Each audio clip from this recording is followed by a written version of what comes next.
네, 마지막 세션 시작할 건데 이번에도 그 시간이 많이 기니까 중간에 한번 저희가 쉬었다 하려고 그러고요.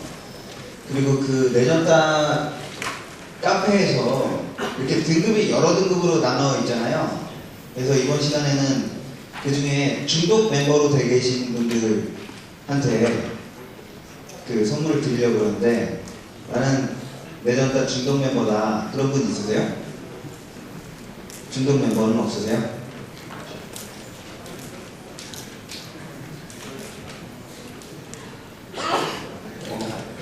중독 멤버 다음은 뭐죠? 중독 멤버 바로 아래 단계는? 열심 멤버. 열심 멤버는 있나요? 열심 멤버? 성실 멤버. 성실 멤버. 예, 손 들었다가 내려주신 미모의 여성분. 네, 성실 멤버세요? 예, 또 이쪽에도 계시죠? 예, 성실 멤버. 아, 두 분 나와주세요. 예, 어떻게 되세요? 성실 멤버 세 분 나와주세요. 예. 와, 그 여자친구 있으세요? 아, 있으세요? 여자친구 있으세요? 저기 어떠세요? 되게 예쁘신데, 제가 아까부터 계속 봤는데 저도 여자친구가 없긴 한데.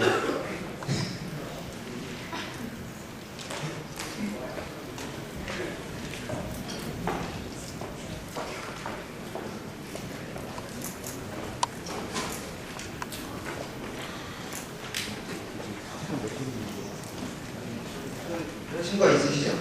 예, 있으신 분은 이분은 안녕하세요. 말을 못했네. 저기 여자친구 어떻게 돼요, 나이가요? 어떻게 되세요? 아, 연하도 괜찮으세요? 남자친구 있으세요? 아유, 안타깝다. 저는 여자친구 없는데. 혹시 저한테 관심 있는 여성분은 나중에 연락 주시고요. 여자친구는 없고요. 아내는 있습니다. 감사합니다.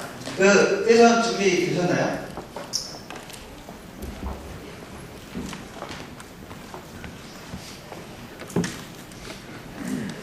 예, 이번 시간에는요, 웹2.0 시대를 준비하기 위한 차세대 엔터프라이즈 보안 솔루션이라는 제목으로 이창준님이 발표를 해주시겠습니다. 박수 좀 부탁드리겠습니다.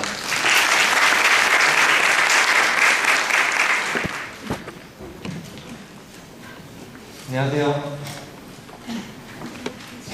제목이 되게 멋있죠. 근데 제가 그 내전따에서 찬스라는 필명을 쓰거든요. 근데 온라인에 쓸 때 몰랐는데 이름을 큼지막하게 써놓으니까 되게 촌스러운 거예요. 그래가지고 이거를 실명을 써야 되나 고민을 좀 많이 하다가 그래도 제가 내전따 소속이니만큼 그냥 필명으로 진행하기로 했습니다. 오늘 제가 좀 필기를 조금 하게 될 거고요. 아마 요새도 다 해오셨을 테니까 중요한 부분들은 필기하시면 될 것 같습니다. 그리고 아마 이쪽에 제가 알기로는 대부분이 내전따 회원분이시고 일반 고객분도 다수 계신 걸로 알고 있고 학생분들도 많으신 걸로 알고 있는데, 제목에서 보시겠지만 원래는 사실은 좀 약간 영업적인 얘기를 할까 생각을 했었어요, 처음에. 근데 사실 이 내전따의 시작도 그렇고, 물론 저는 후발 참여 주자긴 하지만 어떻게 보면 순수한 마음으로 네트워크를 공부하고 또 서로의 지식을 공유하기 위한 그런 커뮤니티잖아요, 저희가. 그래서 너무 특정 벤더사의 영업적인 얘기를 하기보다는 제가 개인적으로 보안 쪽에 몸 담으면서 기존에 L2, L3만 하셨던 일반적인 네트워크 엔지니어 분들이 이제 다음 단계, 보안이나 어플리케이션 네트워킹이나 넘어가실 때 그 배리어가 있어요, 하시다 보면은. 그래서 그거를 못 넘으시면 상당히 보안이나 또 어플리케이션 접근하기가 어렵습니다. 그래서 오늘은 특정 솔루션이나 그런 것보다는요, 제가 이 세미나를 들었을 때 처음에 초중급자, 보안에 처음 입문을 하시거나 아니면은 보안에 입문을 하셨는데 지금 계속 공부를 진행 중이신 분들을 타겟으로 한 걸로 제가 파악이 됐고, 그래서 오늘은 거기에 맞춰서 수준도 그 정도로 진행을 하도록 하겠습니다. 앞에 피터 전 선생님께서 굉장히 뎁스 있게 내용을 다뤄주셨기 때문에 기술적인 부분들은 이제 피터 선생님의 강의를 참조하시면 되고요.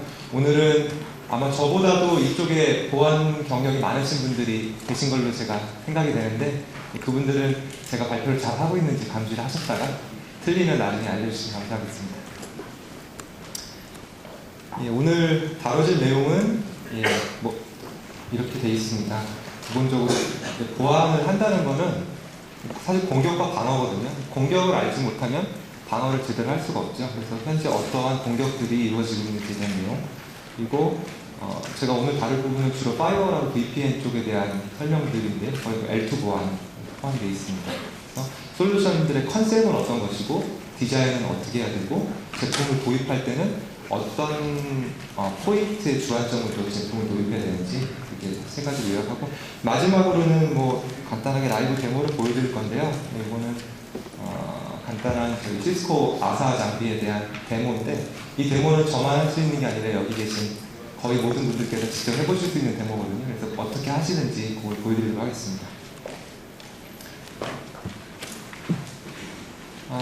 기본적인 보안 위험 형태라고 하면 가장 전통적인 4가지의 보안 위험 요소를 꼽을 수가 있습니다.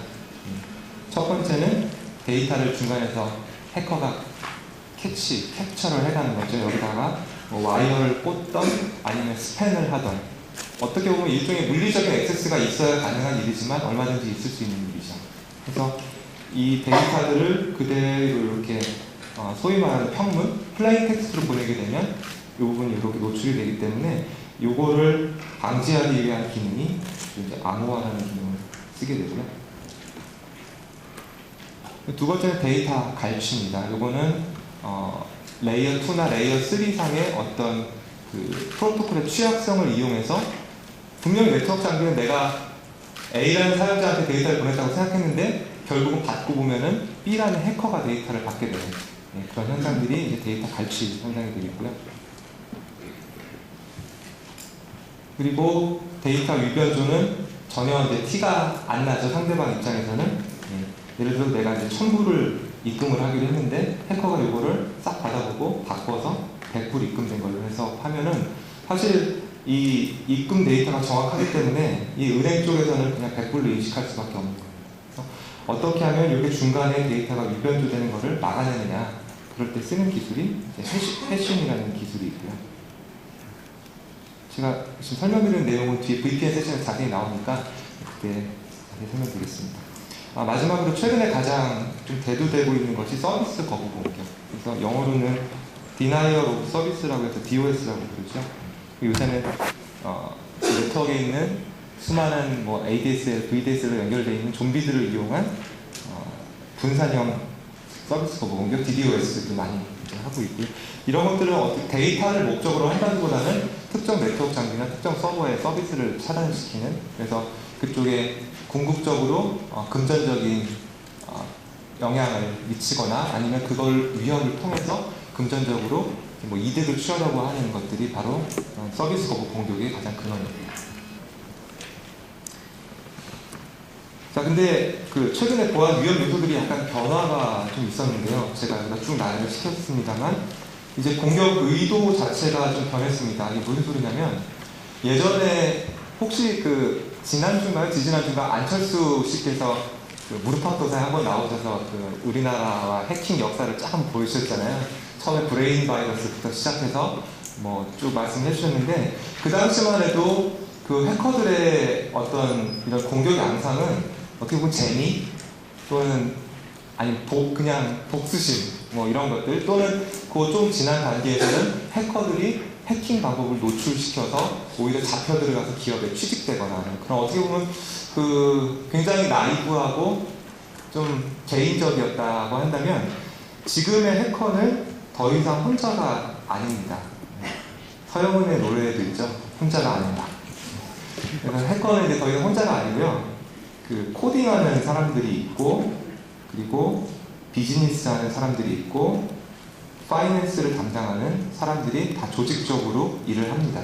그래서 해킹 기술만 전문적으로 파는 사람, 그리고 고객 찾아다니면서 웹사이트에 올리고 홍보하는 사람, 그리고 들어온 수익들을 관리하는 사람, 이렇게 나눠져 있다는 거죠.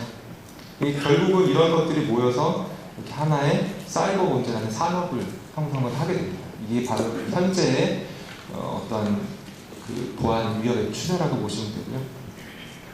요새는 뭐 데이터도 데이터지만 실제로 서비스가 차단된다는 것 자체가 굉장히 큰 금전적 손실이기 때문에 이런 본넷 또는 좀비를 이용한 DDoS의 분산의 형태, 즉 나 혼자 DDoS를 도스 공격을 하는 것이 아니라 인터넷에 있는 수많은 그 뭐라고 하나요? 죄 없는 좀비들을 이용해서 공격을 하는 DDoS 이런 것들이 굉장히 큰, 아마 신문에도 많이 보셨을 겁니다. 이 DDoS에 관한 것들, 장비 이슈, 장비에 대한 어떤 도입 논의도 많이 진행되는 걸로 알고 있고요.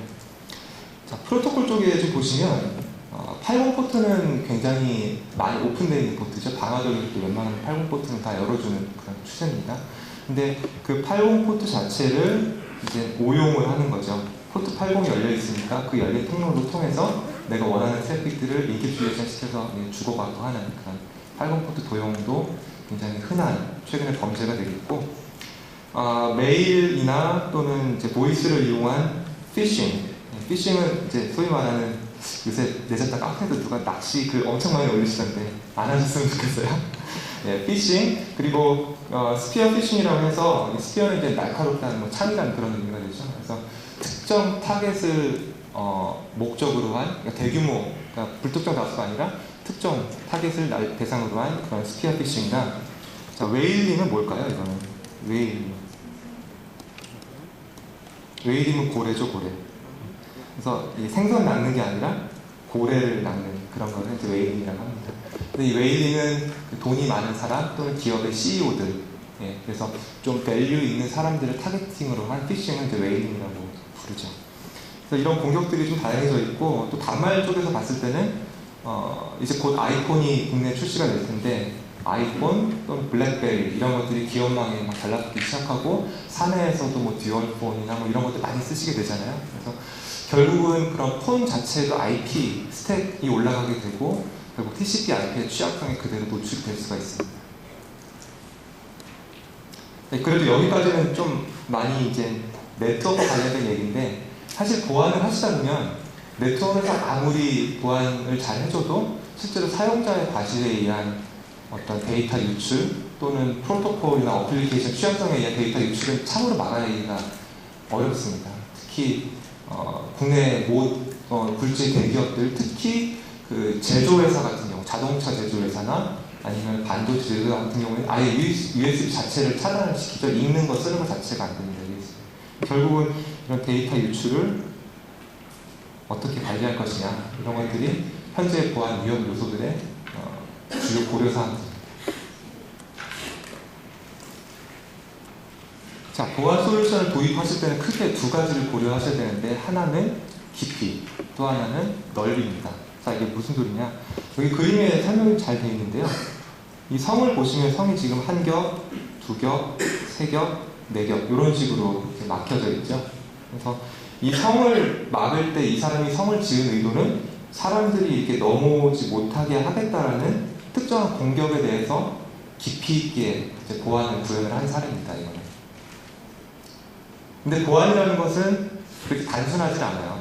그래서 이 범위도 굉장히 잘 고려를 하셔야 되는데, 자, 여기 가로축에 나와 있는 이게 이제 공격의 유형들입니다. 그리고 세로로 나와 있는 색깔 바가 특정 솔루션이 막아내고 있는 보안의 범위라고 한다면, 이 방어의 깊이일 때는 한 가지 공격에 대해서 내가 얼마나 깊이 있게 막느냐. 예를 들면 DDoS 공격 같은 거 내가 얼마나 딥하게 막을 거냐. IPS 놓고 DDoS 놓고 라우터에서 ACL 걸고, 이게 결국은 다 DDoS 막겠다는 얘기거든요. 근데 그거만 막으면 안 되죠. 왜냐하면 DDoS가 여기서 막히고 여기서 막히고 여기서 막힌다고 하더라도 또 다른 공격이 이렇게 뚫고 들어오면 이건 뭐 사실 보안이 제대로 구현됐다고 보기가 힘듭니다. 이 보안이 사실 이래서 어려운 거예요. 라우팅을 딱 세팅해 놓으면 손댈 게 없잖아요. 근데 보안은 계속 공격이 바뀝니다. 이런 공격들이. 거기에 맞춰서 이 바들이 계속 움직여줘야 되고, 또 여기에 관한 지식들도 계속 여러분들이 습득을 해야 된다는 게 참 보안 엔지니어로서의 어려운 점 중에 하나입니다. 그래서 여기서 기억하실 것은, 자, 깊이와 범위를 반드시 고려를 해야 된다.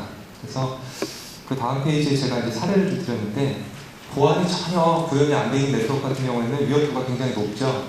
근데 이제 보안을 하나를 구현을 합니다. 그래서 뭐 네트워크 인프라 쪽에 좀 보안을 하시면 또 보안 위험 요소도 낮아지죠. 또 거기다가 뭐 유저 인증이나 어떤 뭐 신뢰 기반 인증서 같은 것들 아이디 패스워드를 이용한다면 좀 더 낮아지게 되고 또 뭐 VPN이나 뭐 이런 거 쓰시게 되면 또 암호화도 보안이 되게 되고요. 또 뭐 파이어이나 IPS 추가적으로 도입하시게 되면 사실은 굉장히 보안 위험이 최소화된 상태로 떨어지게 되죠. 하지만 완벽한 보안이라는 것은 없습니다. 여러분 이걸 잘 기억해 주셔야 되는데 보안의 완벽이라는 건 없어요. 항상 변하고 또 하나의 솔루션으로 내가 보안을 완성을 하겠다. 이렇게 접근하시는 이제 고객이나 엔지니어분들 계시다면 조금 더 생각을 해보실 거를 제가 권고 말씀드립니다. 보안은 항상 지금보다 또는 어제보다 내일보다 안전한 보안 이렇게 얘기를 하셔야 되고요.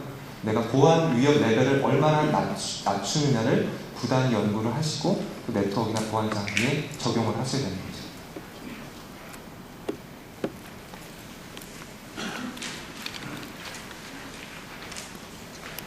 자, 그러면 대표적인 보안 장비 방화벽에 대해서 한번 알아보겠습니다. 방화벽 한 번쯤은 여기 한 절반 분들은 세팅을 해보셨을 텐데 제가 이렇게 왜 이렇게 쉬운 슬라이드를 하나 넣냐면 제가 방화벽을 설명드리려고 하는 게 아니에요. 자, 이제 TCP 결국은 우리가 TCP/IP 세션을 맺고 어플리케이션 위에 있는 데이터를 주고받는 게 네트워크의 목적이잖아요. 그리고 보안은 그걸 얼마나 이제 안전하게 하느냐 그것이 보안의 가장 큰 점인데 그러면 과연 어플리케이션이 어떻게 움직이느냐를 잘 알아야 그 밑에 있는 보안을 잘 구현할 수가 있습니다. 자, 굉장히 상식적인 얘기인데요. 보통 이제 PC 한 대가 외부에 있는 이런 호스트와 통신을 할 때 예를 들어서 이놈의 IP가 1.1.1.1이고 얘가 2.2.2.2다. 그러면은 보통 소스 포트는 대부분 랜덤이 되죠. 1024번 이상의 언노운이라고는 아니고 뭐라 그러죠? 갑자기 까먹었는데 1024번 포트 정의되어 있지 않은 그런 포트 번호를 이용을 합니다. 예를 들면은 1784 이거를 소스 주소로 사용을 하죠. 그리고 이쪽으로 접속할 때 얘가 만약에 웹서버다 하는 경우에는 80 포트를 데스티네이션으로 해서 이렇게 통신을 맺게 됩니다. 반드시 이제 통신은 양방향이니까 거꾸로 올 때는 얘가 소스가 되고 요놈이 데스티네이션이 되는 거죠. 라우터는 중간에 무슨 역할을 하죠? 얘는 볼 거 없죠. 그냥 2.2점이 어디로 가나? 이것만 딱 보고 이렇게 패킷을 전달해 주는 거. 결국은 이제 라우터는 이런 정보들은 보지를 않는다는 거예요. 그래서 이런 정보 보지를 않기 때문에 이 포트 번호에서 일어나는 일들, 즉 이 레이어 4단에서 일어나는 일들은 라우터는 기본적으로 특정 설정이 없기 전까지는 기본적으로 막아낼 수도 없고 보지도 않습니다. 자, 그러면 우리가 흔하게 쓰는데 액세스 리스트라는 거 있잖아요. 액세스 리스트를 한번 걸어보겠습니다. 여기다가 이렇게 해갖고 뭐 내부망이니까 당연히 보호를 해야 되니까요. 여기다가 deny all로 한번 막아보죠.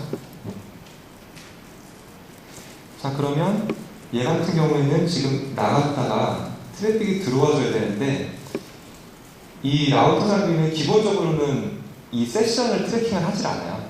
패킷이 딱 들어오면 라우팅 테이블만 보고 얘가 어디로 갈지만 결정을 하지 얘가 나왔던 트래픽인지 들어갔던 트래픽인지 그 스테이트를 검사를 하지 않습니다. 그래서 이제 방화벽을 하시게 되면 스테이트라는 용어를 종종 들으시게 될 텐데 바로 이제 그 정도예요. 디나이 올로 하시게 되면 나가는 거는 잘 나갑니다. 왜냐면 여기 액세스 리스트가 안 걸려 있으니까 그냥 나가고요. 여기도 아웃바운드 안 걸려 있으니까 그냥 쭉 나갔다가 들어올 때는 이제 문제가 되는 거죠. 얘가 갔다가 들어온 녀석인지 처음부터 들어온 녀석인지 라우터는 분간할 방법이 없습니다. 자, 그래서 이제 방화벽이라는 장비를 사용을 하게 되는 거고, 자, 방화벽은 뭐를 하느냐? 기본적으로 여기다가 deny all은 다 걸어놓는데요. 얘는 이 정보를 다 관리를 합니다. 즉 무슨 장비냐? 방화벽은 이 스테이트, TCP 스테이트를 관리하는 장비라는 거죠. 그래서 패킷이 이렇게 싹 지나가면 소스가 1.1.1.1에 1784 데스티네이션이 2.2.2.2에 80 인터페이스는 인사이드에서 아웃사이드. 자, 이런 정보를 방화벽 관리합니다. 그러다 보니까 당연히 라우터보다 관리해야 될 정보가 많아지죠. 그래서 CPU 성능도 좋고 메모리도 훨씬 빵빵하게 사용을 합니다. 자, 그러면 나가는 거는 뭐 라우터랑 똑같이 나가는데 들어올 때는 얘가 요 정보를 참조를 해요. 기본적인 정책은 deny all이지만 얘가 한번 나갔다 들어온 거라는 걸 인식을 하기 때문에 방화벽에서는 이 패킷을 들어오게 통과를 시켜줍니다. 그래서 그 액세스 리스트만으로 보안이 안 되는 이유는 바로 이 스테이트 관련된 이슈 때문에 그렇고요. 그래서 여러분이 방화벽을 하시던 L4를 하시던 또는 뭐 이런 류의 L4 스위치, 즉 레이어 4 이상의 장비를 핸들링 하실 때는 이 스테이트 정보를 굉장히 유심 있게 보셔야 돼요. 라우팅 정보만 보실 게 아니라 이 PC의 스테이트 정보, 그리고 이 장비의 스테이트 정보, 그리고 이 데스티네이션의 스테이트 정보를 잘 보시고 어디서 세션이 안 맺어지는지, 이게 패킷 드랍의 문제인지 아니면 이 스테이트 정보의 미스매치에 의한 세션이 안 맺어지는 건지, 이런 것들을 반드시 확인을 하실 수 있으셔야 됩니다. 자, 제가 지금까지 설명드린 거는 전통적인 방화벽이 있었고요. 그럼 현재는 어떠한 방화벽 기술들이 도입이 되고 있느냐. 첫 번째는 기본적으로 가장 많이 쓰이는 이런 라우티드 모드의 방화벽들이 아직까지도 제일 많이 들어가고 있습니다. 즉 방화벽을 사이에 두고 앞단과 뒷단의 네트워크가 달라지는 경우가 되겠죠. 그런 경우에는 방화벽이 라우팅도 해줘야 되고 패킷 스테이트 필터링도 해줘야 되는 그런 역할들을 하게 되고요. 그 방화벽을 도입을 해야 되는데 정말 IP 주소를 바꿀 수가 없다. 우리는 그런 경우에 사용하는 모드가 이제 트랜스페런트 방화벽, 즉 L2 방화벽이라고도 하고요. 또는 브릿지 방화벽이라고도 부릅니다. 그래서 방화벽 도입할 때 네트워크 주소가 굉장히 어려운 경우에 하고, 뭐 재밌는 표현으로는 범프 인 더 와이어라는 표현을 쓰거든요. 예를 들어서 라우터가 이렇게 케이블 연결이 되어 있는데 여기에 트랜스페런트 방화벽을 이렇게 설치를 하시면 사실은 이 와이어상에 어떻게 보면 볼록하고 이제 어떻게 방화벽이 있는 거잖아요. 그래서 범프 인 더 와이어라는 표현을 쓰기도 합니다. 혹시 영문 서적을 읽으실 때 이 범프 인 더 와이어를 보시면 그렇게 이해를 하시면 되고요. 또 요새같이 그 비용 절감 또는 이제 전력에 대한 이슈가 많이 대두되는 경우에는 그 사실은 노는 방화벽도 참 많죠. 기업 내 가면은 방화벽 굉장히 많이 사셨는데 평균 유틸라이제이션이 10% 언더, 전력을 파워 이중해서 다 꽂아 쓰시면서, 그래서 기업 내 데이터 센터나 또는 서버팜 이런 곳에 많이 그 비효율적인 운영을 하시는 경우가 있는데, 그럴 때 한 대의 방화벽을 여러 대의 가상 방화벽으로 나눠 쓰게 해서 내가 10% 쓰던 방화벽의 유틸라이제이션을 40% 내지 50%를 끌어써서 결국에는 투자 대비 그 ROI를 뽑아내겠다는 것들이 이제 가상 방화벽입니다. 그리고 제가 아까 방화벽은 스테이트 정보를 본다고 했는데 요새 방화벽들은 스테이트 정보만 갖고는 보안을 구현하기가 어렵습니다. 그만큼 보안 공격들이 굉장히 치밀해졌다는 얘기가 되고요. 그래서 L4 정보 이외에 L7 정보를 분석할 수 있는 이 어플리케이션 인스펙션도 이제 많이 방화벽에서 구현이 되고 있습니다. 그리고 DDoS 공격을 사실은 방화벽에서 막지는 못해요. 원칙적으로는. DDoS는 DDoS 전문 장비로 막아야 됩니다. 방화벽에서 막으면 방화벽이 먼저 죽죠. 그래서 DDoS 공격을 막아야 되는데 그 현재 나와 있는 저희 시스코를 포함한 모든 DDoS 방어 장비는요, 공격이 들어오면 그걸 막아주도록 되어 있습니다. 그래서 그 공격이 발생하는 지역에 적용하는 방법이 아니고요, 공격을 당하는 지점에 설치하는 장비들이 현재 나와 있는 DDoS 방어 장비들이거든요. 그러면 사실 이 DDoS를 궁극적으로 막으려면 이 원천지, 즉 공격이 시작되는 곳에서 DDoS를 막아줘야 되는데, 그런 것들을 막기 위해서 뭐 다양하게 벤더들이 구현을 하고 있지만, 이런 어떻게 좀비를 차단할 것이냐, 이런 것들이 사실 궁극적인 DDoS의 방어 메커니즘이 되겠죠. 그래서 이런 것들이 현재 방화벽에서 슬슬 이제 구현이 되고 있는 기술들입니다. 자, 라우티드 모드와 트랜스페런트 모드는 이제 비교를 좀 해드리면, 말 그대로 여기는 10.30대, 여기는 10.60대. 그래서 여기서 스태틱 라우트 잡고, 여기서 스태틱 라우트 잡고, 그리고 L4 정책, 방화벽 정책 올리고 하는 것들이 이제 기본적인 라우티드 모드고요. 현재 아마 90% 이상은 다 이렇게 디플로이가 되어 있을 겁니다. 근데 트랜스페런트 모드의 경우에는 이 앞뒤다 노란색으로 표시되어 있는 IP 네트워크가 다 똑같습니다. 그래서 굳이 네트워크 L3 디자인을 변경 안 하셔도 바로 방화벽을 구현할 수 있는 게 바로 트랜스퍼런트 모드 또는 브릿지 모드 또는 L2 또는 범프 인 더 와이어 이렇게 표현을 하게 되죠. 자, 멀티플 컨텍스트는요, 뭐 이게 특정 벤더사 이름이 나와서 좀 죄송합니다만, 네. 현재는 시스코사에서만 제공을 할 수 있는 기술로 지금 저는 알고 있습니다. 이렇게 되어 있고요. 한 대의 방화벽을 사서 결국은 여러 대의 방화벽으로 나눠 쓰겠다라는 게 기본적인 취지입니다.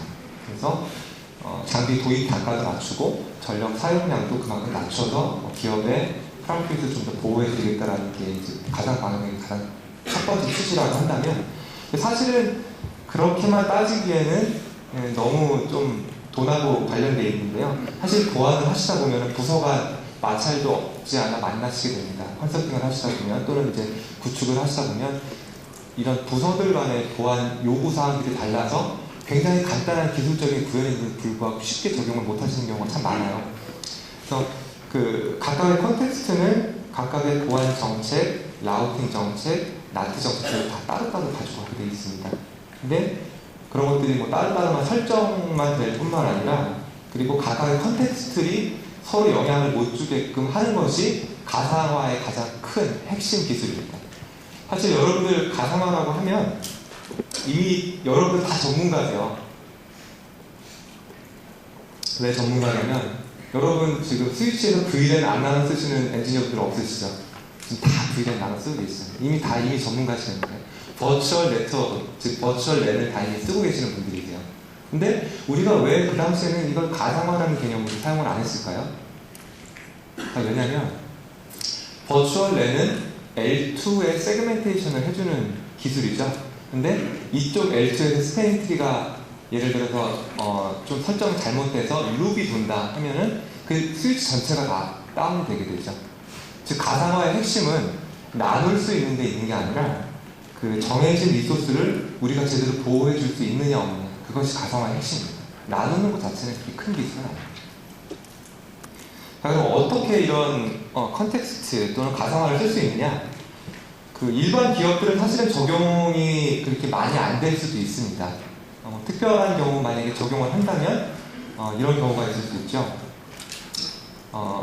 방화벽을 한 대를 사는데 보통 방화벽을 이중으로 구현하시는 경우가 있어요. 예를 들면 전단 방화벽 놓으시고 여기다가 웹서버 두시고 뒤에 후단 방화벽 두시고 뒤에다가 DB 서버 놓으시고, 또는 여기다 어플리케이션 놓고 3단 방화벽 놓으시고 뒤에 DB 서버 놓고, 뭐 이런 식으로 구현하시는 경우 있잖아요. 제가 그림을 자세히 그릴 수는 없지만 이런 경우에 가상화를 이용하시면 파이어월 한 대를 세 대로 나눠서 여기다가 DB 서버 연결하시고 어플리케이션, 웹 이렇게 해서 한 대로도 구현하실 수가 있습니다. 물론 물리적인 토폴로지와 또 실제로 트래픽이 돌아다니는 레이어 2상의 데이터 링크는 좀 달라질 수 있겠지만 어쨌든 뭐 이런 식으로도 응용이 가능하다라는 걸 좀 말씀을 드리는데, 근데 이거는 사실은 엔지니어들 하는 얘기고요. 실제적으로 기업 관계자들이 너무 복잡한 구성을 가져가시는 건 그렇게 바람직하지 않습니다. 자, 그러면 이 가상화는 어디서 사용할 수 있느냐? 사실 돈과 연결된 곳이어야 되거든요. 자, 무슨 소리냐? 자, IDC 한번 생각해 볼까요? KIDC나 하나로 IDC, KT IDC 같은 경우 굉장히 많은 고객사들이 들어와 계십니다. 근데 각자 보안 서비스, 즉 방화벽을 들고 들어오신 고객도 계시지만 또 KT IDC나 이런 호스팅 업체에서 방화벽 서비스를 제공하는 경우가 있어요. 자, 그럴 때마다 예를 들어서 여기 이제 KIDC라고 예를 들어볼까요? 예를 들겠습니다.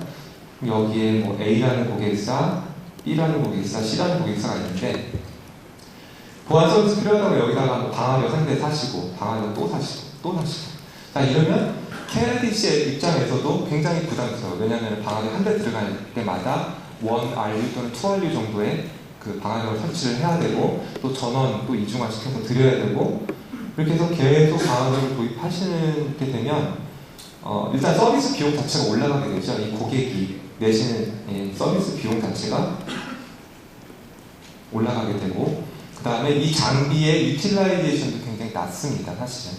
물론 대형 고객사의 경우에는 빵빵하게 방화벽을 쓰시는 경우도 계시겠지만 소형 뭐라고 할까요? 온라인 쇼핑몰 이런 거 조그만 거 하시는 분들은 사실은 큰 방화벽을 놓으실 필요는 없거든요. 근데 또 여기서는 또 이제 방화벽을 구입하게 되면 트래픽이 적으면 방화벽이 놀게 됩니다. 그래서 결국은 여기도 돈을 잃게 되고 여기도 돈을 잃게 되는 이런 환경이 발생을 하거든요. 그래서 이 버추얼라이제이션, 즉 가상화를 가장 효과적으로 사용할 수 있는 곳이 바로 이 IDC 영역이에요. 그래서 만약에 이렇게 안 하고 자 여기서 가상 방화벽을 서비스를 하시게 되면요, 이렇게 나눠서 쓰시는 거죠. 그래서 A 고객사에 사용한 컨텍스트, B, C 고객사에 사용한 컨텍스트를 나눠서 줍니다. 자, 또는 한 조직 내에서는 이런 경우가 있을 수 있겠죠. 예를 들면 인사팀 또는 감사팀 또는 뭐 재경팀. 감사팀은 가급적이면 자기네 그 감사 서버들을 보호하려고 하겠죠. 그리고 감사 서버에 대한 보안 정책들을 자기네들이 가져가고 싶어 할 겁니다. 왜냐면 그거는 자기네들의 독자적인 고유 권한이기 때문에. 그럴 경우에 각 팀마다도 방화벽을 던져주게 되면 일단 뭐 말씀드린 대로 관리 또는 뭐 전력, 사용량, 유틸라이제이션 이런 모든 것들이 다 장벽에 부딪히게 되는데요. 그런 경우에도 한 기업 내라 하더라도 그런 부서 간 마찰이 있는 경우에는 가상 방화벽을 쓰시는 것도 괜찮습니다. 자, 가상 방화벽은 예를 들면 어떻게 구현이 되느냐? 자, 요거는 지금 관리 컨텍스트로 들어온 사례고요. 관리 컨텍스트는 여기 보시듯이 컨텍스트를 선택을 할 수가 있습니다. 그래서 관리자는 내가 특정 컨텍스트, 특정 가상 방화벽의 리소스를 늘리거나 줄이거나 이런 기능들을 할 수가 있고요. 또는 내가 고객사가 새로 입주가 됐다거나 새로운 팀이 방화벽을 요청했을 때는 방화벽을 생성해서 던져줄 수 있는 권한까지도 갖고 있는데, 그거 말고 일반 컨텍스트, 사용자가 사용하는 일반 컨텍스트에는 이렇게 컨텍스트를 이동할 수 있는 권한을 주어지지 않습니다. 내가 할당된 나의 자원만 사용을 하시게 되는 거죠. 다른 방화벽의 보안 정책이나 라우터는 절대 못 건드립니다. 그래서 가상 이 버추얼라이제이션의 핵심은 첫 번째 뭐라 했죠? 리소스 침범이 없어야 된다. 두 번째는 이런 관리가 완전히 독립적이 된다. 이 두 가지가 가상 방화벽 도입하실 때 여러분께서 꼭 고려를 하셔야 점입니다. 자, 어플리케이션 인스펙션 부분인데요. 이 부분은 여기 나와 있는 HTTP나 다음 페이지에 있는 FTP의 프로토콜 유형을 잘 아셔야 이해가 쉽습니다. 자, 예를 한번 들어볼까요? 관리자가 보안 정책을 하나 설정을 했는데요. 굉장히 단순합니다. 우리는 외부로 나가는 트래픽은 웹 트래픽만 허용하겠다. 우리 내부에 있는 사용자는 절대 소리바다나 이런 것들을 사용하면 안 된다. 그런 정책을 딱 구현을 했습니다. 굉장히 잘했죠? 그래서 TCP80만, 데스티네이션을 TCP80으로 갈 때는 내가 다 허용을 하겠지만 그 외의 모든 것들은 기본적으로 다 막겠다. 이게 보안 관리자의 취지입니다. 취지는 잘 이해를 하셨죠? 그러면 대부분 이제 막혀요. 막히는데 여러분들처럼 이제 똑똑한, 그리고 또 보안에 관심이 많으신 분들을 이제 내부 사용자로 두게 되신 분들은 굉장히 이제 어렵죠. 싸움 자체가. 자, 내부 쪽에는 일단 웹서버가 한 대 있기 때문에 들어오는 TCP80은 열어줘야 됩니다. 그렇죠? 그래야 인터넷에서 사용자들이 이렇게 웹서버로 접속을 할 테니까요. 근데 내부에 똑똑한 사용자 한 분께서 이던키를 이제 사용하고 싶어요, 회사에서. 그래서 이던키 클라이언트를 설치하고 이던키 서버로 접속을 하려고 합니다. 자, 그러면 처음에는 어떻게 되나요? 처음에는 자, 이던키 같은 경우는 쓰는 포트가 4662번이죠. 데스티네이션 포트를 4662를 쓰기 때문에 이렇게 딱 보시면 방화벽에서 허용 아니고 차단. 그래서 딱 들어가면은 안 열립니다, 세션이. 이 이던키 서버하고 접속이 안 되는 거죠. 자, 근데 이던키 설정에 잘 들어가 보시면 이 포트 번호를 바꿀 수 있는 기능이 있어요. 예를 들면 80으로 바꿉니다. 자, 그러면 얘가 80으로 해서 이렇게 끄고서 접속이 되는 거죠. 리턴 트래픽은 여기서 스테이트 정보가 남아있기 때문에 리턴 트래픽은 그대로 들어오게 돼요. 결국은 이 80 포트를 통해서 통신을 할 수가 있습니다. 자, 근데 관리자가 잘못했느냐? 잘못했죠, 사실은. 잘못했으니까 뚫린 거죠.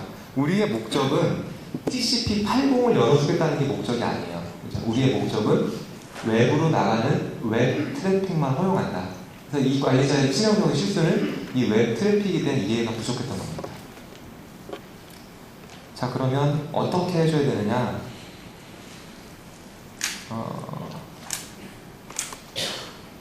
이 방화벽에서 자, 이 방화벽에 트래픽이 이렇게 지나갈 때요. 지나갈 때 패킷의 모양을 잘 보시면 자, 여기에 소스 IP, 소스 포트, 데스티네이션 IP, 데스티네이션 포트하고 여기 이제 페이로드가 들어가죠. 자, 기존의 방화벽들은 제가 아까 말씀드린 스테이트 정도만 봅니다. 이 부분만 본다는 얘기가 돼요. 그러다 보니까 여기에 데스티네이션 포트 번호가 80이면 그냥 이 룰하고 매칭시켜서 열어주는 게 방안입니다.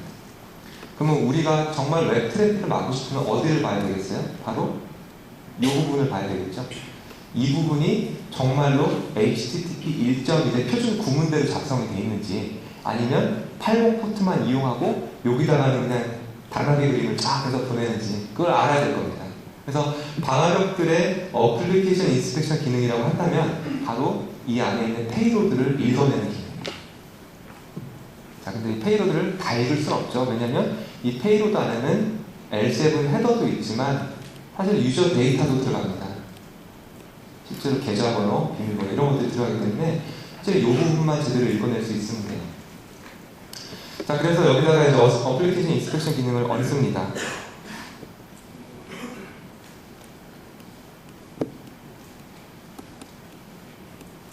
그래서 얹게 되면 얘는 기본적으로 스테이트 정보는 다 기록을 하고요. 추가적으로 이 페이로드의 헤더 부분을 관찰합니다.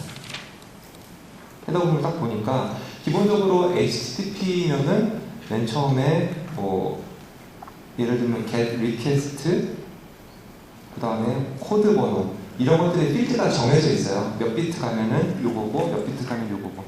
그래서 요거를 방화벽이 보는 거죠. 그래서 얘가 지금 몇 비트 내에 정확한 구문이 되어 있는 건지 또 그 다음 비트에 정확한 구문이 되어 있는지 검사를 하는 게 바로 어플리케이션 인스펙션이고 당연히 이더키는 HTTP 구문을 따라가지 않겠죠. 이거 다 무시하고 지가 넣고 싶은 110, 111, 121 뭐 2는 없을 거겠죠. 011, 010 뭐 이런 식으로 넣겠죠. 그러면 당연히 얘는 딱 보고 이거는 HTTP 구문이 아니잖아 하고서는 드랍 시켜주는 게 바로 이 어플리케이션 인스펙션입니다. 그래서 제가 아까 말씀드렸죠. 그 TCP80을 오용하는 사례가 있다. 바로 그것이 이 사례입니다. TCP80을 관리자의 그런 보안 취약성을 이용해서 뚫고 나가는 거지. 자, FTP는 그럼 뭐냐? 뭐 당연히 그 비슷한 유형도 있겠습니다만 제가 FTP를 유독 예를 든 거는 요거는 정상적인 경우에 발생하기 때문에 제가 예를 좀 들어놨고요. 자, FTP는 세션이 항상 두 개가 열리죠. 컨트롤 세션과 데이터 세션 두 개가 열리게 됩니다. 그래서 보시면 자, 얘 같은 경우는 아까 정책이 하나가 더 추가됐어요. 우리는 외부로 나가는 FTP 트래픽도 허용을 하겠다. 왜냐면 뭐 우리 내부에 있는 사용자들이 개발자들이 많아서 외부에 있는 그 FTP 서버에서 데이터를 많이 끌어와야 된다. 이런 경우에는 열어줘야 되겠지. 그러면 이 내부망 있는 사용자가 자, FTP라는 서버로 접속을 이렇게 하게 됩니다. 자, 그러면 소스 IP가 1.1.1.1에 소스 포트는 제가 랜덤이라고 말씀드렸죠? 8812. 자, 데스티네이션 포트는 TCP, FTP 컨트롤 포트가 몇 번이죠? 21번이죠? 그렇게 하고요.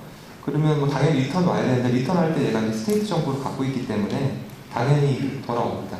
참고로 말씀드리면 리턴할 때는 보안 정책을 보지 않아요. 모든 방화벽은 스테이트 정보를 봅니다. 리턴 트래픽에 대해서는. 그래서 뭐 요거는 무시하셔도 되세요.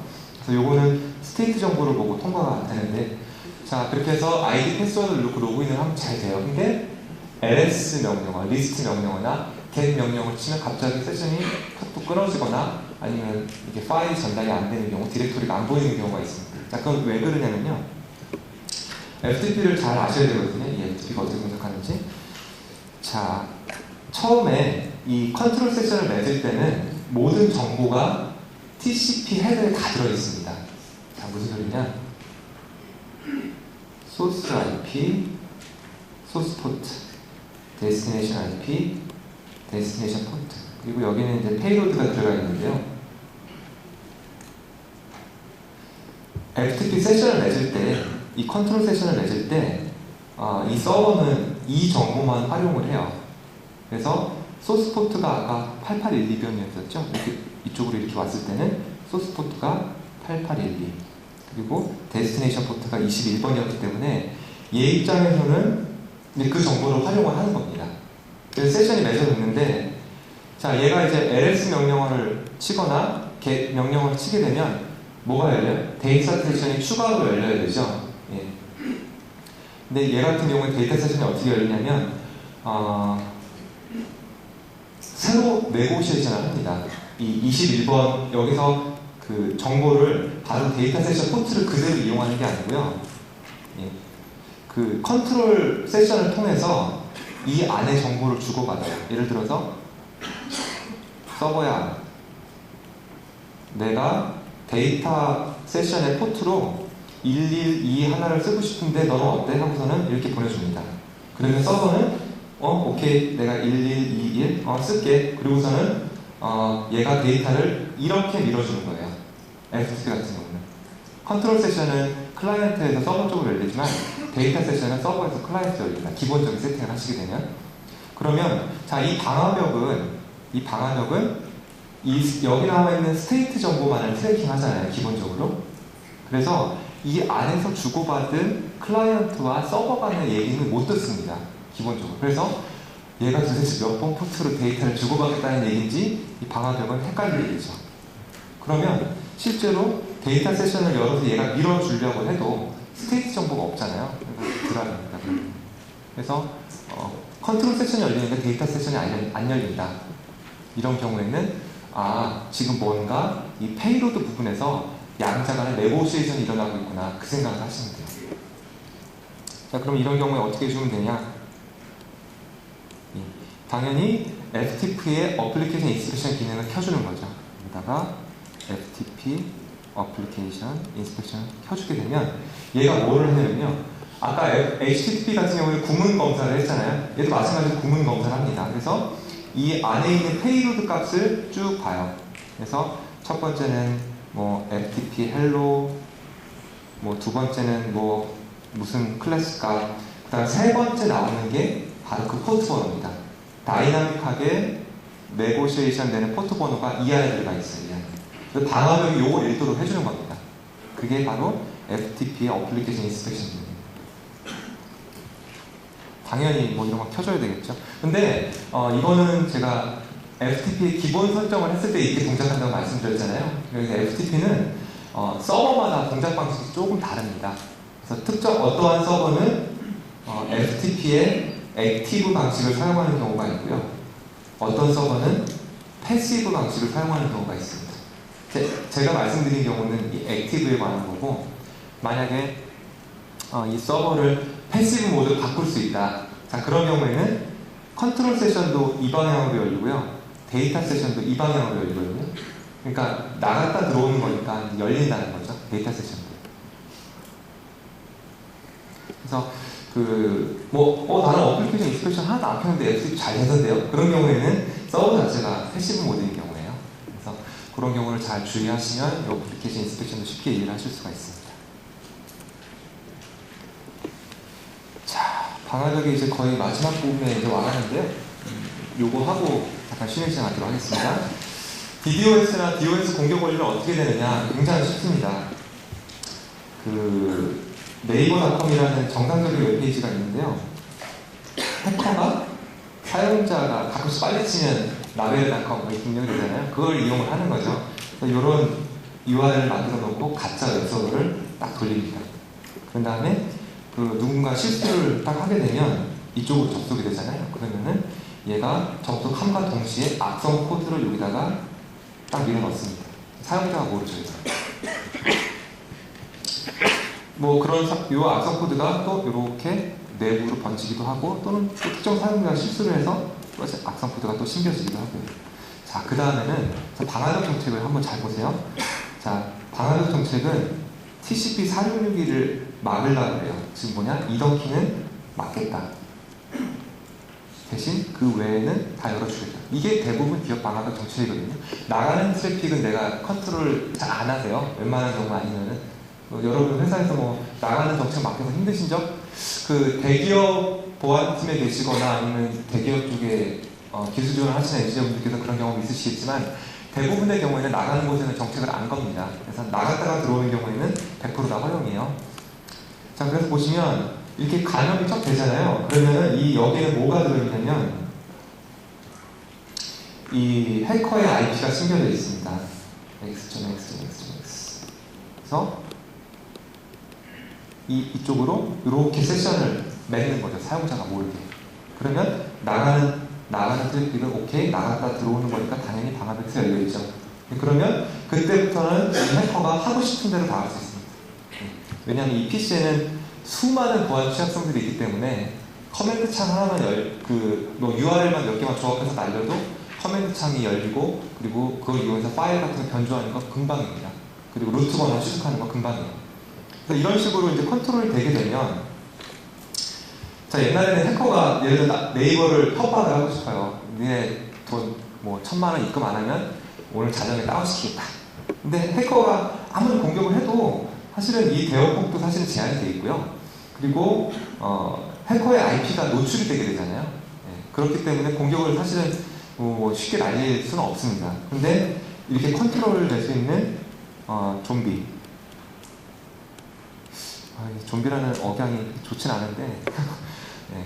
어쨌든 이런 좀비들을 이용해서 공격을 시킵니다. 얘가 찌리리리리라고 공격을 딱 시키면 그때는 누가 공격을 하느냐면 얘네들이 공격을 하거든요. 근데 이렇게 뭐 T1이나 뭐 E1 같은 기원망 쓰시는 경우에는 모르겠지만 인터넷에 100메가 광랜으로 붙어있는 그 듀얼코어 펜티엄들이 막 그냥 공격을 해대기 시작하면 이런 네이버나 뭐 웬만한 포탈 다운되는 건 금방입니다. 근데 문제는 얘를 못 찾는다는 거예요, 결국에는. 왜냐면 공격시키고 코드 싹 지워버리면 되거든요. 그러면 엄한 사람들이 이제 잡히는 거예요. 여기다가 예를 들어서 뭐 IPS를 걸면, 물론 IPS가 먼저 죽겠지만 DDoS 장비를, 전문 장비를 놓으시게 되면 걸리는 IP가 다 얘네 IP예요. 또는 여기서 나트에서 날라오는 IP 정도? 그러면 그 공격을 한 사람이 누가 되냐면 해커가 아니라 이 친구들이 되거든요. 그래서 보안 법률상에 보시면 DDoS 공격을 하시게 되면 법적인 책임을 이 사람들이 지게 되어 있습니다. 왜냐? 보안을 제대로 구현하지 않은 책임이 있다. 그리고 현실적으로 이 해커를 찾는 건 불가능이라고 보시면 돼요. 이건 절대 불가능합니다. 해커 찾는 거. 그래서 이런 사용자들이 선의의 피해자가 되고, 이런 기업들이 괜한 벌금을 물게 되고, 여기는 뭐 CIO 잘리게 되고 CSO 잘리게 되고, 굉장히 좀 안 좋은 일이에요, 사실은 이게. 근데 이런 일이 DDoS 공격이고요. 그래서 여러분들 이제 많이 쓰시는 방법이 이 네이버닷컴 앞에다가 뭐 예를 들면 시스코 같은 경우에는 가디언 디텍터라는 장비를 두게 되죠. 그래서 공격이 있을 때는 아무 짓도 안 하다 공격이 딱 들어오면 공격 쭉 정수기 필터링 해갖고 트래픽을 드랍시켜준다거나 뭐 그 외에 다양한 벤더들이 DDoS를 막아내고 있는데, 아까도 제가 말씀드렸지만 DDoS를 원천적으로 막지는 못해요. 이런 경우에. 왜냐면 이미 다 여기까지 DDoS 공격이 다 들어온 상태거든요. 여기서 살리는 거니까 사실은 이 서비스를 보호하는 거지 실제로 DDoS를 막지는 못합니다. 그러면 DDoS는 어디서 막아야 되느냐? 첫 번째는 여기에 바이러스가 안 심기도록 노력을 해야 되겠죠. 그래서 기본적으로 여기에 뭐 보안 클라이언트 같은 거, 예를 들면 저희 시스코에는 시큐리티 에이전트라는 프로그램이 있는데, 걔는 내가 모르는 중에도 수시로 이렇게 내 PC 쪽으로 들어오는 인바운드 세션을 항상 감시를 하다가 내 동의가 없는 프로그램이 깔리는 경우에 자동으로 차단을 시켜줍니다. 물론 은행 사이트 같은 경우는 저한테 당연히 물어보게 되죠. 뭐 어떤 시큐리티 에이전트라는 것들을 좀 설치를 좀 해서, 이건 AV랑은 다른 얘기예요. AV 당연히 있으셔야 되고요. 이런 시큐리티 에이전트들. 그래서 알약만 설치한다고 또는 V3만 설치한다고 해서 악성 코드가 안 깔리느냐, 그런 거 아닙니다. 그거랑 별개예요. 물론 에이전트가 많이 설치가 되는 것에 대한 부담 많이 느끼시겠지만 기본적인 에이전트는 깔아 두셔야 되는데, 첫 번째는 이런 그 악성 코드들이 안 깔리게 하는 게 제일 중요하고요. 근데 이거 뭐 쉽게 막을 수가 없죠, 사실은. 두 번째는 못 나가게 하는 거예요, 최소한. 그러면 이쪽에서 이제 공격이 들어왔을 때 딱 보고 이 기업에서 공격을 하다니 라고 해서 이제 법률적인 문제를 피할 수는 있게 되는 거죠. 그래서 요거를 좀 막아주자 하는 것들이 이런 좀비 차단 기능입니다. 그래서 뭐 이 좀비들의 모임을 본넷이라고도 부르거든요. 네. 본넷은 로봇의 보시입니다. 그래서 내가 컨트롤할 수 있는 그런 로봇들의 집합체, 본넷이라고 부르는데, 본넷은 뭐 특정 기업에 있는 게 아니라 여러분들 PC에도 만약에 컨트롤 에이전트가 깔려 있으면 그것도 본넷의 일원입니다. 집에 PC를 켜놓고 오셨다면 누군가의 컨트롤을 받을지도 모르죠. 그래서 이런 것들을 원천적으로 차단을 해줘야 되는데, 사실은 방화벽에서 이 인터넷상의 수많은 해커들에 대한 정보를 입수해서 차단한다는 것이 불가능하죠, 현실적으로는. 그래서 방화벽 자체만으로는 어렵습니다. 그래서 뭐가 필요하냐면 대규모 보안 관제팀이 좀 필요한데요. 이거는 뭐 보안 관제를 해주는 서비스 업체에서 뭐 국내에 몇 개 유명한 데 있으시죠? 그런 데서 해줄 수도 있고, 아니면 보안 인텔리전스를 충분히 갖추고 있는 벤더사에서 제공을 해주는 경우도 있습니다. 뭐 후자 같은 경우는 저희 시스코가 그런 역할들을 좀 하고 있는데요. 그래서 저희는 월드와이드하게 이렇게 보안 장비들이 디플로이 되어 있고, 또는 이런 장비들에 대해서 다양한 보안 침해 사고들의 리포트를 받기 때문에 다른 벤더들도 참 많은 보안 데이터베이스 갖고 있지만 저희도 굉장히 많은 보안 데이터베이스 갖고 있고요. 그런 데이터베이스를 이용해서 죄송합니다. 파이어월 쪽에 얘기를 해주는 거죠. 그래서 야, 지금 현재까지 파악된 해커들의 데이터베이스가 이러니까 이쪽으로 컨트롤 세션이 나가는 경우에는 막아라. 네, 그런 정책을 내려줄 수가 있습니다. 그러면 여기서 컨트롤 세션을 맺으려고 해도 기존에는 보안 정책에 있어서 다 열렸지만 그런 추가적인 좀비 차단 기능으로 인해서 이렇게 막아줄 수가 있는 거죠. 그러면 기본적으로 이 기업은 법적인 책임 회단을 자유로워지게 됩니다.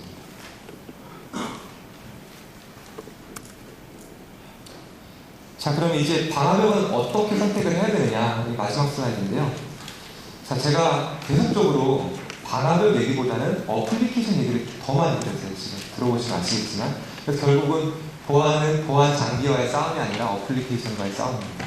보시면 예전에는 웹페이지를 보시면 대부분 텍스트 베이스의 그림 몇 개 이렇게 되어 있잖아요. 근데 이렇게 되면 대부분 웹 서버가 대부분 다 역할을 하게 됩니다. 그림도 제공하고 텍스트도 제공하고 세션 이렇게 한 개만 딱 열리면은 웹 서비스가 가능했는데요. 요새 저희 이 특정 벤더사 웹페이지 들어오신다거나 아니면 내전달 회원 카페나 이런 데 대문 페이지 들어오시게 되면 기본적으로 세션이 15개 열려요. TCP 세션. 그 페이지 하나를 표현하기 위해서 이미지 서버, DB 서버, 로그인 관련하는 어플리케이션 서버, 다양한 카페 서버, 뉴스 서버 이런 것들이 존재하게 됩니다. 그러면 그런 것들이 세션이 하나하나 다 쫙 열리다가, 근데 여러분 웹브라우저에서 끝에 인터넷 익스플로러 완료라고 딱 뜨게 되잖아요. 완료가 딱 뜨는 순간에 그 열린 세션이 다 사라집니다. 한 번에. TCP 세션이 천천히 열렸다가 데이터 주고받고 촥 다 끊기게 되는 거예요. 근데 그런 일들이 인터넷에 있는 수많은 사용자들이 그런 어플리케이션 유형에 접속을 한다는 거예요. 그러니까 초당 세션이 맺고 끊어지는 수가 굉장히 많겠죠. 자, 그래서 예전에 여러분이나 또는 고객분들 또는 이제 여기 계시는 이제 업체 네트워크 하시는 분들께서 방학을 고려했을 때 제일 쉬운 게 뭔가요? 이런 거죠, 이런 거. 너 몇 메가 장비냐, 몇 기가 장비냐. 또는 조금 이제 방화벽에 대해 익숙하신 분들은 너 몇 PPS 장비냐. 또는 이제 대형 포탈인 경우에는 컨커런트 세션 몇 개냐. 요거 참 이거 중요합니다. 중요한데 중요해서 중요한 게 아니라 잘못 알고 중요하다는 거죠. 예전에는 이런 것들을 많이 고려를 하셨었어요. 방화벽 도입하실 때. 되게 쉽죠. 자, 제가 조금 벤더들의 비밀을 좀 알려드릴까요? 요거는 이제 대역폭 테스트하는 건데 제가 한 3, 4분만 더 하고 쉬겠습니다. 테스트를 할 때요, 방화벽을 이렇게 연결 하시고 스마트빗이라는 것을 장비를 씁니다. 패킷을 쫙 쏴주면 스마트빗 또는 아발란체나 여러 가지 장비가 있는데 어쨌든 계측기라는 걸 쓰게 된다는 거죠, 여기서. 네. 자, 그리고 세션을 하나 엽니다. 하나. 여기서부터 여기까지 세션을 UDP 세션을 하나 딱 열어요. 그리고 밴드위드 테스트 할 때는 가장 큰 패킷을 꽉 채워서 밀어넣습니다. 그냥 쭉 여기다가. 그러면은 얘가 얼만큼 수용할 수 있는지에 대한 능력이 나오겠죠. 그래서 밴드위드 측정을 하고요. 자, PPS는 뭐냐면 가장 작은 패킷을 알려요. 두 번째는. 그러면 밴드윗이 다 안 차더라도 얘가 CPU가 딸리면 특정 PPS에서 못 올라갈 거 아니에요? 패킷을 전달 못 할 테니까. 그렇게 해서 요거는 가장 작은 패킷을 이용을 하고 요거는 가장 큰 패킷을 이용해서 그리고 각 벤더서나 데이터 시트나 브로셔에 딱 넣습니다. 6기가, 10기가, 100기가 넣는 거예요. 자, 근데 여러분 제가 어플리케이션이 변했다고 말씀드렸죠. 자, 지금은 한 세션을 통해서 많은 양의 트래픽을 돌아다니는 세대가 아니에요. 짧은 세션, 그리고 그 수많은 세션에 의해서 짧은 데이터들이 빨리빨리 왔다 가면서 끊어지고 맺어지고 끊어지고 맺어지고 이 역할들을 방화벽들이 하게 됩니다. 방화벽뿐만 아니라 레이어 4 정보를 보는 모든 장비는 이제 그런 어플리케이션을 처리하는 시대가 온 거예요. 자, 그래서 앞으로는 이 커넥션 퍼 세컨드, 즉 CPS를 볼 줄 아셔야 됩니다, 여러분께서. 근데 CPS 데이터 시트 잘 안 실어요. 왜냐면 이 CPS 높이기가 쉽지 않거든요. 자, 아까 라우터나 스위치 같은 경우는 제가 라우팅 테이블만 있으면 또는 맥 테이블, 뭐 아니면 캠 테이블만 있으면 패킷 포워딩이 가능하죠. 근데 방화벽은 아까 제가 뭐가 된다고 했죠? 스테이트 정보가 있었는데 스테이트 정보가 없이는 아무것도 할 수가 없습니다. 즉 스테이트 정보를 얼마나 빨리 셋업을 하고 끊어주느냐, 즉 이 커넥션 퍼 세컨드를 잘 고려를 하셔야 방화벽 큰 거 도입하시고서 소위 말하는 욕 안 보시는 사례가 발생을 하시는데, 자, 그 왜 그러냐? 자, 이 사례가 바로 그 CPS 고려를 안 한 상태에서 디자인을 한 네트워크입니다. 자, 대부분의 경우에는 텐지 방화벽을 도입을 하시는데, 자, 분명히 대역폭은 텐지인데 내가 원지 방화벽을 썼을 때나 텐지 방화벽을 썼을 때는 왜 성능 차이가 안 나지? 라고 고민을 하신다면 그거는 대역폭의 차이가 아니라 바로 CPS의 차이입니다. 자, 그래서 고민스러운 거예요. 그래서 방화벽을 늘려볼까? 한 대, 두 대, 세 대. 자, 두 대까지는 HA로 해서 뭐 액티브 스탠바이, 액티브 돌린다고 하지만 세 대까지 가시면 어때요? 로드 밸런스 쓰셔야 되죠? 그럼 얘가 텐지 방화벽이에요. 인터페이스가 텐지예요. 그러면은 얘는 기본적으로 텐지급 이상의 로드 밸런스 쓰셔야 됩니다. 자, 그런데 중요한 것은 얘만 세션 정보를 보느냐, 얘만 스테이트 정보를 보는 게 아니에요. 얘도 스테이트 정보를 봅니다. 그래서 이놈의, 죄송합니다. 이 친구의 그 CPS 정보, BPS 정보, PPS 정보가 모두를 수용할 수 있게끔 호환이 돼야만 실제로 이 로드 밸런싱 아키텍처를 사용할 수가 있는 거지. 얘는 CPS가 낮고 얘는 대역폭이 높은데 뭐 얘도 CPS가 낮고 이러면 전혀 의미가 없는 거예요. 이게 무슨 말씀인지 아시겠죠? 그래서 물론 장비를 뭐 고객분께는 죄송합니다만 뭐 벤더사 입장에서 장비를 많이 팔아야 되겠죠. 그리고 또 여기 계신 또 이제 업체분들께서도 장비를 많이 제안을 하셔야 또 남겠지만 그렇게 파는 거는 뭐 저희 상도에도 맞지 않고 결국은 어떻게 고객이 최소의 비용으로 최대의 효과를 뽑을 수 있게 하느냐, 그것이 바로 이제 보안 엔지니어, 네트워크 엔지니어의 요리라고 생각을 합니다. 네, 여기까지가 방화벽에 대한 내용이었고요. 쉬는 시간은 저기서 알려주실 텐데 그만큼 쉬고 VPN 세션 진행하도록 하겠습니다. 감사합니다.